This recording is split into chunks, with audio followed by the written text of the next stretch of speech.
Karregutta Kagar operation తర్వాత కర్రెగుట్టలో అనేక పరిణామాలు చోటు చేసుకుంటున్నాయి. మొత్తానికి ప్రస్తుతానికి చీఫ్ కన్జర్వేటివ్ ఆఫ్ ఫారెస్ట్ సువర్ణ గారు ఉన్నారు. ఒక్కసారి వారితో మనం మాట్లాడదాం. ఎందుకంటే కర్రెగుట్ట ఆపరేషన్ తర్వాత ఇక్కడ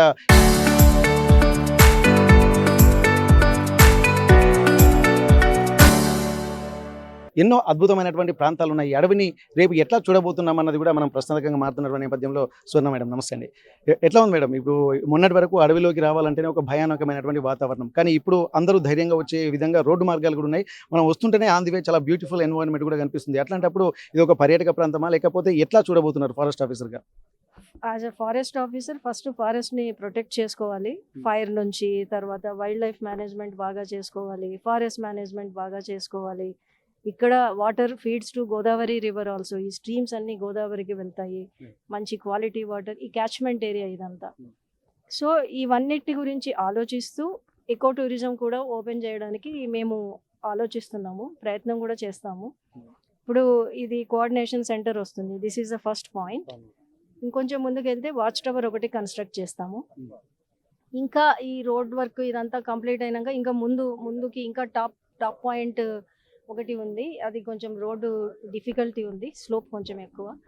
అవన్నీ అయిపోతే కనుక ఇంకా టాప్ పాయింట్కి మనం వెళ్ళి people want to go to places isolation, అలాంటి వాళ్ళకి ఇక్కడ ఉపయోగపడుతుంది. ఒక రకమైన టూరిస్టులు ఉంటారు, జస్ట్ ప్రశాంతంగా అడవిలోకి వెళ్ళి లేదా కొండల్లోకి వెళ్ళి గుట్టల్లోకి వెళ్ళి కొన్నాళ్ళు ప్రశాంతంగా అని చేసుకొని without any internet, without any less phone connectivity I can say. అలాంటి వాళ్ళకి మొదట ఈ టూరిజం ఇక్కడ ఉపయోగపడుతుంది. ప్లస్ డే టైం వచ్చే టూరిస్టులు జస్ట్ మన తాడ్బాయి హట్స్, లక్నవరము అవన్నీ చూసుకొని ఇట్లా వచ్చి ఇవన్నీ చూసుకొని ఇది కూడా చూసుకొని వన్ డే వెళ్ళొచ్చు, ఓవర్ నైట్ స్టే లేకుండా.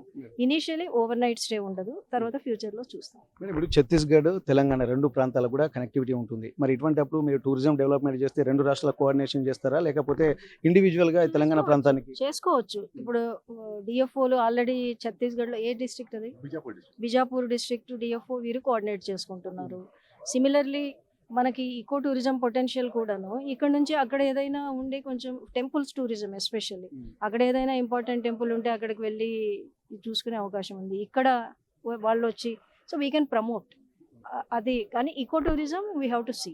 ఇంకా ఇప్పటి వరకు ఛత్తీస్గఢ్తో కోఆర్డినేషన్లో ఈకో టూరిజం ఆలోచించలేదు. ఫస్ట్ మనము ఒక చిన్న స్థాయిలో మొదలు పెడతాము, తర్వాత చూస్తాం. మొత్తం మన తెలంగాణ ప్రాంతంలో ఎన్ని ఎకరాల చదరపు కిలోమీటర్ల విస్తీర్ణం ఉంటుండొచ్చు మేడం అప్రాక్సిమేట్లీ? మన తెలంగాణలో ఎంత ఉంది ఫారెస్ట్? టోటల్గా 60,000 స్క్వేర్ కిలోమీటర్స్లోనా 60 ఏకర్స్లో చెప్పాలి అంటే 65 lakh acres recorded forest area acres. కానీ దాంట్లో ఇప్పుడు మన ఆర్ఓఎఫ్ఆర్ పట్టాలు ఇవన్నీ పోయినది కూడా ఫారెస్ట్ ఏరియాగానే కౌంట్ అవుతుంది, ఎందుకంటే legally it is forest area. మనకి 9 శాంక్చురీలు ఉన్నాయి, 2 టైగర్ రిజర్వ్స్, 3 నేషనల్ పార్క్స్ ఉన్నాయి. అండ్ తర్వాత బ్యూటిఫుల్ ఫారెస్ట్ ట్రాక్స్ ఉన్నాయి. ఇలాగ ప్రొటెక్టెడ్ ఏరియాస్ కాకపోయినప్పటికీ మనకి డీర్ పార్క్స్ ఉన్నాయి కొన్ని. One of the best juice Hyderabad zoo ఉంది. ఇవన్నీ మనకి అసెట్స్, స్టేట్కి అసెట్స్. కొంతమంది ఏంటంటే అగ్రికల్చర్ కూడా దీన్ని పోడు వ్యవసాయం చేసుకోవడానికి కూడా ఉపయోగించేటువంటి పరిస్థితులు ఉన్నాయి. అట్లాంటిది ఏమైనా ఉందా? ఆల్రెడీ ఇవ్వాల్సిందంతా ఇచ్చేసి చాలా ల్యాండ్ ఇచ్చేసాము.